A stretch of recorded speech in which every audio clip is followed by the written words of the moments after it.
I'm not really sure if the writers on Charmed know what the term sudden death means.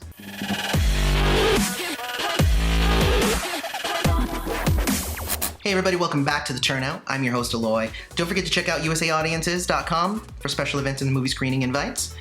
And today we are back with the latest review for the Charmed second season, episode 14. It's called Sudden Death. Even though there were no sudden death things in this episode. It was very weird watching it. I kept waiting for the sudden death, but it just wasn't there. And I'm not really sure even what to make of this episode because I mean, I liked it, but I think they keep building. They keep building and building and building towards something happening and nothing is actually happening. This is another one of those episodes where there's a bunch of things happening, but nothing actually happens. It's a weird way to say it. Don't forget to hit like, subscribe to the channel, hit the bell notification so you always know when we put out a new video. I apologize, this video is later than normal at least. I've been fighting some really bad allergies and today is one of the first days that I've started to feel good. But seeing as we have a couple of weeks before we're gonna even get the next Charmed episode anyway, sounds like just the time to be a little bit late. But jumping into this, we start off with a scene that really kind of made me a little mad. So we start off with a scene of the sisters trying to re-merge as the power of three and do the ritual to do that. The last episode, they were told that they still have more time to discover themselves before they will be able to replenish the power of three. So you know what they do right after being told they're not ready? They're like, well, then let's do the ritual.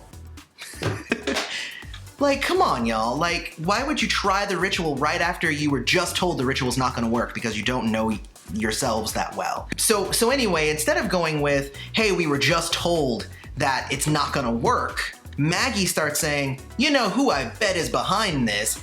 Abigail, because she's done nothing but help us. But she must have some sort of ulterior motive. But yeah, but honestly, like, that's just you. That's your paranoia. And she might actually have an ulterior motive. But really, if you're looking at it from the outside in, the only reason that you would suspect Abigail of anything at this point is because you're paranoid and you don't like Abigail. Probably because she was holding Parker, which is a whole other thing. So Maggie ends up recruiting Jordan, who has not been around for the last few episodes. I was actually kind of happy that they included Jordan in this one, to go to Abigail to see what's going on. They want to get the knife that they use to remove Macy's powers to see if she can get a vision or something and be able to know if Abigail is behind the power of three not working. Again, even though they were just told that it's not gonna work. Macy says, well, I'm gonna stay here and I'm gonna keep using science to try and figure out how to separate Jimmy and Harry from each other. Which, you know what? I actually really dig the fact that Macy is trying to keep them as two separate people. I brought this up in the last video or the video before that, but the idea that Jimmy is out there doing his own thing and Harry is out there doing his own thing, and the fact that you can just arbitrarily combine them because you feel like it, even though they are now two separate beings. Like, that raises ethical questions that I don't think the writers are ready to answer. So I say you just avoid that. So I love the idea of Macy trying to continue to look for a way to separate them instead of combine them. The third storyline that we're given is Mel and Harry going and tracking down the visions that he got from Dark Harry and trying to find out more information on who their enemy is. It's the True Believers. I'm gonna go ahead and spoil that one. It's the True Believers, and they end up finding some of their old facilities that they've abandoned, and now we know that they're basically taking corpses and they are using the black amber to bring them back to life and give these people powers.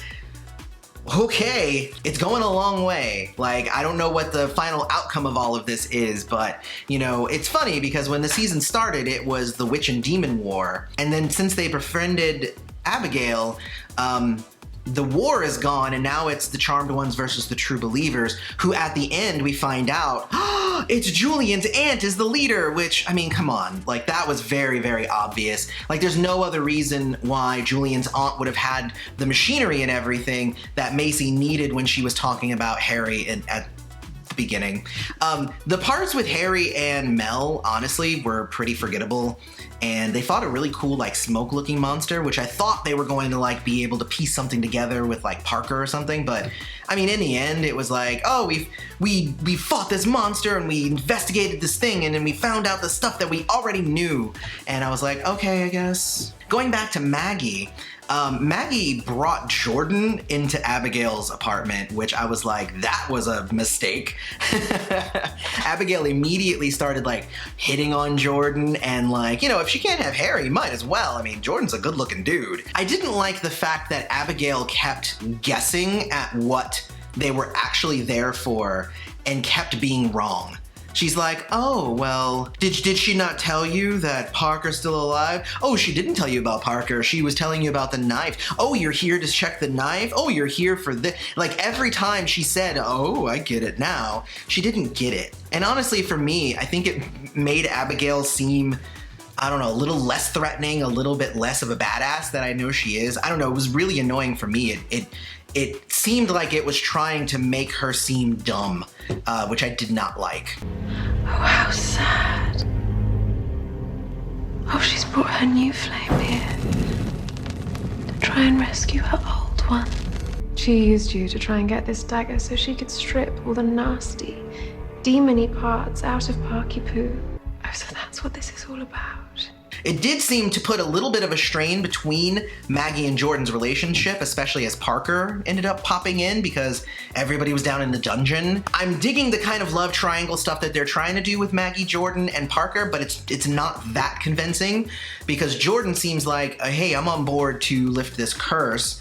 And Parker's all in, and Maggie's like, I don't know which one to choose. The one that kinda wants to be with me a little bit, or the one who wants me but wants to, you know, make me subservient. It's a bad choice. You should really just say no to both, Maggie.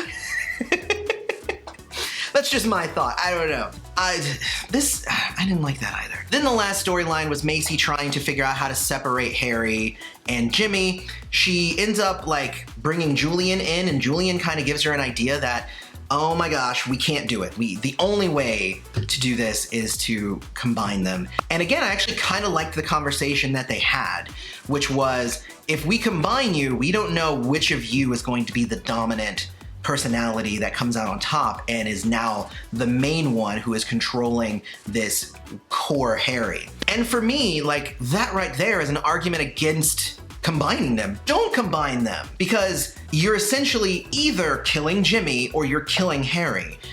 There is no scenario where combining Harry and Jimmy is good for both of them. It is erasing one of them from existence. Yes, one of them didn't exist before he was created and they were split. However, who gets to choose who gets to die and who gets to live? And again, that makes that crazy ethical question rise up and become kind of problematic. So there you go. I mean, those are the storylines. I mean, that's what happened. If it didn't sound super exciting, it's because this episode wasn't super exciting. I'm honestly happy that we're gonna have a couple of weeks of being able to kind of take all the information, process. I might rewatch a few of the episodes to see if I can find extra clues. Maybe I'm missing something about why they seem to be taking so much time re-explaining things that we've already heard and using terms like sudden death incorrectly. If you don't know what sudden death is, sudden death is a term that means you're basically tied, everything's at a standstill, and here's something that's happening right now so that a winner will be decided. And that is not what this was. This wasn't that. This wasn't sudden death. And I don't understand why it was named that. What you name an episode is important because it sets expectations. You know, if I had a show that was named The Rainbow Kingdom of the Unicorn Princes, but there were no rainbows and they were Pegasi instead of unicorns, you'd be mad. You'd be like, this is not what I signed up for. That's not what this was. So anyway, yeah, it was an okay episode. What did you guys think of Sudden Death, episode 14? Let me know about it down in the comments. I'm sorry I didn't bring my normal positivity and like enthusiasm, but like, this episode was not, it was not great. I mean, everybody, like, they acted it well. It seemed to be directed well, it was shot well, the cinematography was great. I feel like the story has stagnated to the point where when we come back from break, it better be way better. With all of that said, don't forget to hit like, subscribe to the channel, hit the bell notification. I want to give a quick shout out to Approach the Nerd. I've actually been watching a lot of Approach the Nerd lately. She also does Charmed reviews, so go check her out. I'll put a link to her channel in the description.